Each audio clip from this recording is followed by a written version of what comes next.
Tony's packing some serious heat. Here's your look at the Diamond Select. This is the Avengers Infinity War Iron Man Mark 50 Unmasked PVC diorama statue.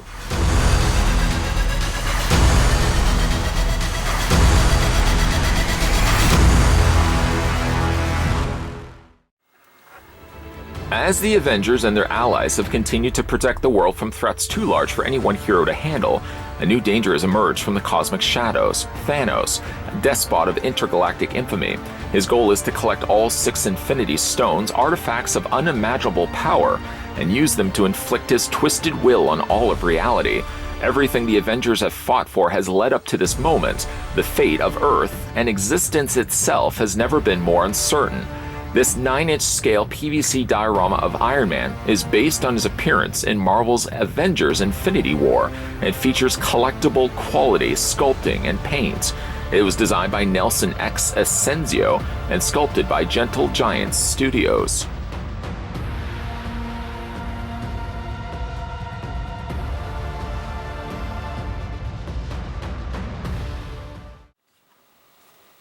Now, who's certainly ready for some new Iron Man tech? I know I am. Before, of course, we get a closer look details at the new Iron Man Unmasked Mark 50 Gallery Diorama statue. Wow, that's a mouthful. First thing we're going to do is figure out how tall the statue actually stands. Tony technically only goes to about 10 inches, about 10.2. But because his arm is extended and you cannot move it, it's not articulated after all, we're instead going to take the tape measure at the very bottom and we'll work our way all the way up to the top, the very end bit of his arm, and we'll stop the tape measure right there. There we go. According to the readouts, you're looking at the unmasked Iron Man Mark 50 standing at 14.4, so almost about, give or take about 14.5. Switching that then over to centimeters, you're then looking at the statue standing 36.7 centimeters tall. Like if I can, to send out a big thank you to the folks over at Diamond Select who provided the sample that we're going to have a look at in this review. Tony does technically come with some additional firepower, as if what he has already isn't enough. He comes with the side cannons. Now these have certainly had several different names. Primarily they're called the energy displacer cannons, but I've also seen some people call these the cluster guns, and some people have even called them just the floating guns. So there's a couple different names to go by. Now these attach to the back of its torso, the statue's torso. One thing I do already like is that Diamond Select designed it so that you don't even have to have them on there if you don't want to. If you feel the firepower he's already packing is more than enough, simply just leave these off in their entirety. Now when you are attaching the displacer cannons, what you are going to do then is spin the statue around, and you'll see 2 slots located on the back of his torso. And that's on both sides. Now if you were to look at the cannons, let me just show you those how they look right now. They do have that same designed shape, but you can't simply just put them in any side that you want. Even though they do look like they would fit to this side, for example, the shape isn't quite right. In fact, I feel like I'm kind of fighting to get them in there. So what they actually did do was they put a little L on the top corner on this side, and if you could believe it, yes, things are possible. On this side, they also put an R, so it kind of gives you an idea as to which side they go on. When you do put the cannons in place, it's just kind of hard to kind of get your fingers around everything. But you want to be very careful because of the nature of the thin plastic that they used to kind of divide off these. These would, of course, be floating, but these more look mechanical than anything else. And you simply just take that and you fit this in, fitting, of course, lining the shapes up to one another, and that just plugs into place. And the same thing goes on the other side as well. Now while I am putting the cannons in, I don't feel they're the most secure. And while they do stay intact for the time being, this is certainly not something where if you're going to be moving the statue around, there's no guarantee that these aren't simply going to pop right back off. So when you do put this down, for example, on a shelf, I would say decide for yourself where you want to put the statue. And then from there, go ahead and put the cannons in. And we'll just spin it around so you guys can actually see what it looks like.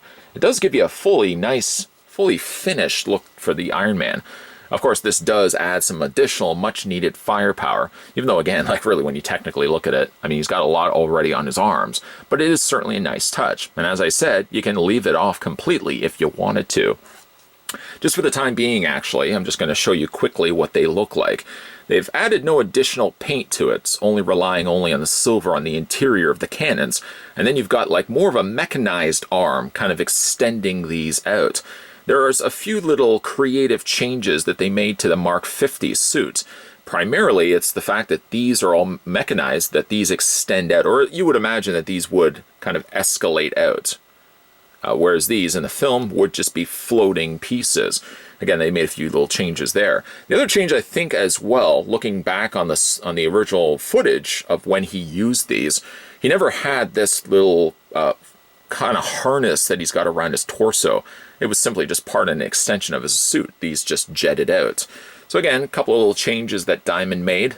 I don't think that the changes are a bad thing necessarily, but they don't look necessarily like its movie counterpart, nor really are the guns. Seeing as one's already fallen out, we're going ahead and remove the other one as well. Like I said, they do feel like they don't stay in the most easiest of ways. I'm sure if I applied a little bit more pressure, I could probably fit those in a little bit better than what they are. Again, I would say, if anything, just put this on the shelf first and foremost, and then from there, then decide to put these on in place, because if you are going to be picking up the statue, these I feel are just going to be falling off all the time for you. There you go. See, kind of like that, for example. But again, for the time being, I'm just going to take these off simply because I know when I am going to be moving the statue around, these things are going to be popping off, and I certainly don't want to break the displacer cannons. So for the purpose of the rest of this review, I'm just going to leave them off. We'll see them again later on. Having a look at the sculpting of the statue, again, this is the Mark 50 pulled from Infinity War, but again, like there's a few little changes, of course, that they made. Like the cannons aren't something I recognize. They definitely look interesting and intriguing, but it's definitely not something I would have expected to see from the film. And going even back to the source material, I think, again, these cannons were a little bit more of a creative change from Diamond's part. And I don't necessarily say that in a negative way at all. I mean, I think they kind of look cool in a way. But first, before we do, of course, that, we're going to look at Tony Stark's head sculpt and get a close-up look at the details done to his face. You know, all things considered, it's actually a pretty good likeness to Robert Downey Jr. The hardest part of getting the close-up looks, there we go, is the fact that the cannon on the front of his arm sticks so far forward. I'm sort of banging my camera as I'm bringing this as closely as I possibly can. Likeness, I think, is pretty good, especially like when you look at it from the side. I think it does bear quite a strong likeness of Tony Stark. I might even say it's actually one of the better looking head sculpts I've seen. There's the other side there as well. I think, if anything, maybe the front hair, this part right here, sticks a little too far out. But overall, not a bad looking head sculpt at all. The tone of his skin is slightly darker. And it also seems as if they actually just used one single color for his flesh tone as opposed to using several. But again, like the details are pretty good on his face when it's all said and done. His head does seem a little on the small side when you look at the proportions of the rest of his body. But then really, he is hidden into that suit, and the suit does add not a lot of additional, because of course these are things that are going to be stretching across his skin. It's not something that he's going to be wearing as a big bulky armor, but his head does seem a little on the small side. The coloring is actually quite good on this, more of a metallic cranberry color, those familiar colors that he sports in the film. Again, on the back section, the harness is sort of now just an additional piece that they've added to the suit. In the film, these, again, would have simply just shot out from the sides and just been levitating with energy, or with, of course, them just hovering on their own. In this case, they've actually made this as a more mechanical piece, that it's something he would have actually worn on top of his suit. The little harness, the harness that he has actually wrapped around his body, has been painted in silver, and it does seem almost as if you could remove this. I don't mean in the way that you would want to remove it because you would be causing damage to it, but what I mean by that, it does seem like it's a separate piece to the mold of the rest of his body. You can see that there's some dark panel lining that they've done to the side. Some additional lights of gold, perhaps. Those may be lights. They may also just be tracks and part of his armor. But some nice additional gold that's been added there as well. I like the front, for example, of his arc reactor, outlined done in blue. Some additional lights, faux lights, of course, painted in blue. He's got those on the top collar of his suit. Certainly has that on the sides of his armor there as well. A few little areas where the lights peek out. And of course, he's got that also in his legs as well. I like the shape of the figure, and normally I know I would have started this review with looking at the display base first. I got so lost and caught up with like looking at Iron Man. spent no time at all really discussing the display stand. The display stand is sort of just all kept in neutral, not neutral colors, but more or less just like one singular color carried several times over. Primarily, it's just this color of this dark brown. It's not to say actually that there's not additional paint that's been added to it. You can see that there's like a slightly lighter dusting of almost like a yellowish brown that's been added to the surface. This stone actually looks pretty decent. Along from that, sticking up from that, you kind of got a cloud. I'm not sure if this is actually supposed to be like an explosion or if it's just the propulsion where he's blasting away from the rock. And all the sediment from the rock has formed into the cloud, causing the discoloration. Kind of looks like the coloring of iced tea. I know what you're thinking. What kind of iced tea are you drinking? Well, this part right here sort of kind of reminds me of like the coloring of an iced tea. When you got heavily diluted with the iced tea powder. I usually like to add a lot of iced tea powder to my drinks. I used to be somebody, of course, when I had iced tea, I always like to get the Nestea powder and mix it up that way. I was never one that made iced tea from scratch. But there is a nice translucency to it, almost that if you looked straight through it, you could almost kind of see that there's some additional plastic inside.